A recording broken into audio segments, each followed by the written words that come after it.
So people are excited. I drove by an open house last week. 50 fucking cars. The house, a mediocre raised ranch on a main road. 50 cars.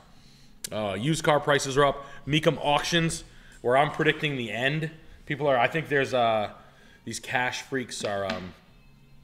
These cash freaks are pulling their money out for real. I think people are running in the banks slowly. Yeah. I think it's the beginning. The tipping. It's happening.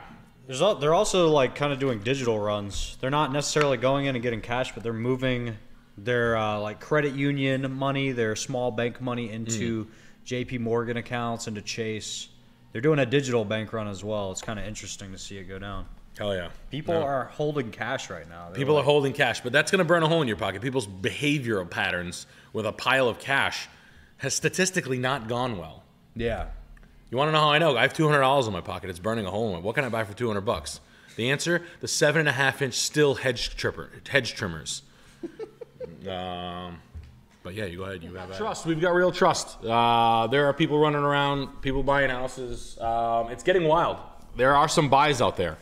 I'm looking in Maine for something. Not yet. I don't want to buy yet. I want to buy in a collapsed market. But I don't know. I just think that this is the way of by creating a false sense. The waiting game when people have money in their pockets and people are itching to buy is always. I feel like we're going to get bit in the ass, and then people are just going to pay. We're just going to get. It's basically like us like succumbing to the reality that we're just going to pay 7%. And those times have happened before. 7% loans were a thing. I've seen them in my life. So I hope that we can at least find a property. God forbid, the goal of the show is at least we can't buy frothing top houses. We can't buy McMansions. We got to be buying stuff where you're going to get your equity out. You're going to stay relatively stable. Hopefully some of these first-time home buyers, stuff you're looking at is sustainable long-term. And, the foreclosure rate in houses doesn't follow the foreclosure rate in cars. I want to say it's up around 6%, 5.5% default rate on car loans, which is up. That's a double from last year. Yeah, that's it. Couple chats. Yeah. Garrett Crawlbuck, yo, Nick and Jet, you guys always put on a great show. Nick, I'm a longtime fan. Always quote you falling into the window in B&E Cribs. He's on fire. Question: Are markets near the West Coast? Are there any markets near the West Coast you like right now? Much love, guys. There's an area of Oregon that's not bad. Near Eugene's not bad. Some parts of Northern California and the sticks aren't bad. Seemingly like Idaho and Washington State. If you go back, there was a couple towns in Washington where we saw some decent deals a couple of weeks back that were a little, but it's in general it's pretty pricey. But I know that some areas they're actually selling homes there for the first time ever in parts of Northern California. So I don't know. It's tough. It's dicey. So you got to go there. I would be going to a lot of hipster restaurants and shit like that, and places like that. That's what I'd be doing. Joe's Rare Find says, yo, Nick and Jet, wife and I rent near the CLE Metro, outgrowing our 2-bedroom apartment with a toddler, and one more due in October. We have $75K saved. Ooh. Do I buy a house now or rough it until this stuff bottoms out? Do we go all in on the house or just 20%? What would you do? To save your ass, I would look at a house. I mean, you got 3 kids. Congratulations on all that. Cleveland Metro. So I don't think that the areas that are up and coming are gonna like fold as fast as like if we hit a major recession. The areas that fall first are the places where thousands of people move to or flock to and overpaid for. That typically goes down in Arizona, California.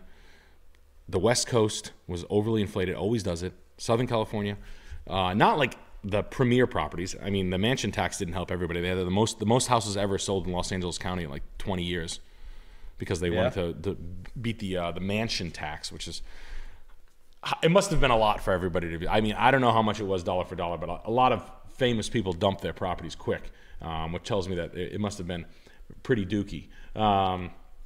But I don't think that the up-and-coming areas, specifically the area they're talking about, Cleveland, I like Ohio, I like Rust Belt, Maine, New Hampshire, parts of Connecticut, upstate New York. Buffalo, Syracuse, all that shit. Pittsburgh, Central Pennsylvania, Western New Jersey. I like West Virginia, Kentucky, all that shit. That whole area, up Michigan, Minnesota, Wisconsin areas, stuff like that. I don't think that bell's been rung yet. But there's not a lot of asses for the seats, so I can't really judge it. I mean, like I said, some of these Ohio properties kind of trade for short money. So, you know, I'd hate to see you be the first person. But typically the rule is, like, I'm looking in, like, shithole towns in Maine, okay? And the stuff that I'm seeing, just for practice, this is just a practice that I wanted to tell you guys about. I'm looking in a really emerging market in Maine. It's not really emerging. It's a nice region. It's just not that much money. All right, but it's cold. It snows a lot. It's fucking ice fish. I don't even ice fish. I just want to go up there for solitude. Every house that I'm looking for sells in 4 days. Like, if I'm looking at it and I think it's a good deal, I'll send it to my father. I'll send it to my brother. I'll be like, this is cool. This is something I'm looking at. Pending 4 days. For you looking in Cleveland Metro, try to find a house that you like and something. Take a look at a lot of houses. But if you're looking at the stuff and it's selling, you're kind of like, you hit it. You found it. Like, you're not stupid. So emerging markets like Ohio, places that have never really been hot, maybe in the woods, I think you're going to find it, but you got to drive there, man. You got to go and you got to find something you like. And then the money down kind of slides on whatever the house is. So if you're buying a house and if you're overpaying for a house and you know in your gut you're overpaying, then put more down to save yourself from the beating. You know what I'm saying? That's what people are going to do with cars. If you really just got to have a car, make sure you leave yourself an equity pocket with your cash down. That's what I'm saying. That's all. If it's a steal, you don't have to put that much money down. If you're stealing it and you know you're stealing it, don't put as much money down. If you know you're kind of reaching and you know in your heart you're paying a little bit, you're what's called paying a premium to live there. There's certain areas that if I found, like Portland, Maine, I'm not looking in Portland, Maine, but I would pay a premium to live in Portland, Maine because I know it's historically been hot. Even if it's not universally cooked, which it probably is, but it's not. I've been looking. It's not. I'd be ready to pay a $50,000, $60,000, $70,000 premium on a $200,000, $300,000, $400,000, $500,000, $600,000 house.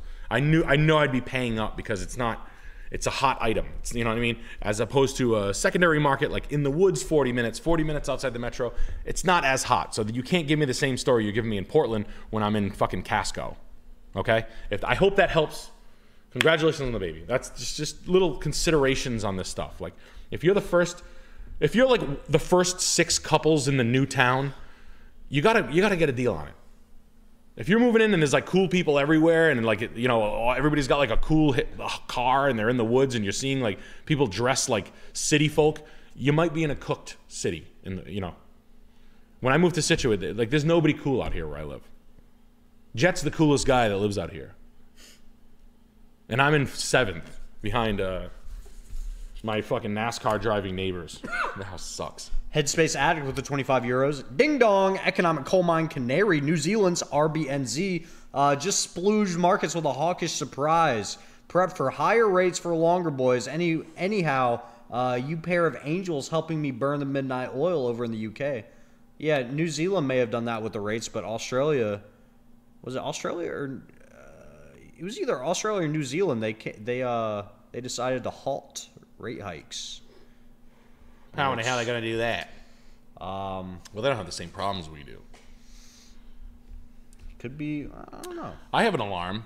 If you see a reverse mortgage commercial that looks like you've never seen before, that has a new offer to old people, there's an equity pool. Yeah. What is it? 45% of homes in America are owned clean. Yeah. Without any debt service. If you start to see some reverse mortgages that offer some crazy things that you've never heard before, yeah, that'll be a little bit of an alarm to me. Okay. That says like they're going after that. Yeah. Like hearing someone walking away from their house. When I was walking away, everybody was leaving the keys in the door. That was the term. I'm leaving the keys in the door. How the fuck did that? Like, there's a colloquial term for it. But yeah, I don't know. That's interesting. What does that mean when you say that? Like, they're gonna hike rates again? Well, New Zealand hiked rates. Apparently, that's what he was saying. But Australia, their neighbor, halted them, and they've been doing this fake rate hike game to save face in their fight with inflation. And the reason that continuing to hike rates by like 25 basis points every Fed meeting kind of shows face to the greater market that our plan is working and we're still on track.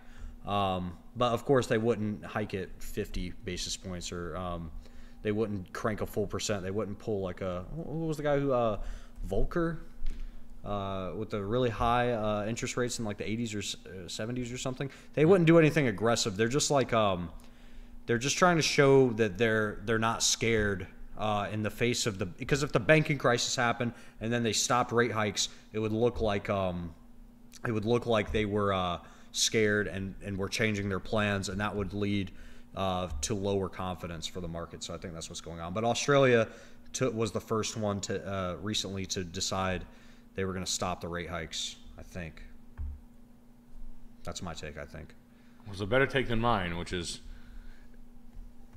move to Sweden. There we go. Everyone can go to McFuck themselves. We got Bindi 5000 with the 25. Thanks, man. Let me just do something real quick. Sorry. Yeah. All right, go ahead. Bindi 5000 says, I recently moved to the Seattle area to take care of my family, and it looks like I will be living here permanently. You've seen the market around here. What's the move? Is it even worth buying when every crack house is worth $500,000? No. You rent. You rent and you play rental games with them.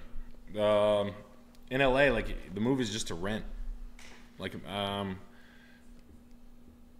yeah, that's it. You just have to make a ton of money if you want to buy. If you're going to be like a forever big city person, you have to get the big city job first to be able to like decide that. And I know it's tough, but we'll see. Hey, tech companies are having massive layoffs every day, so that will shift the market whether they like it or not. People just don't, people don't get fired from high six-figure jobs and then stick around. They take their $400,000 and they go back to small town and they open a fucking restaurant. Yeah, that's what happens. Yeah, when like Silicon Valley dumps. All the or LA, all the homecoming kings and queens come back to their small towns and they start opening their big city ideas, and it doesn't cost them as much. And that's kind of how gentrification sort of goes down around here anyway. Every now and then you'll just see some like big New York City idea coming to Providence, and sometimes it works, sometimes it doesn't, but they're back here anyway, so.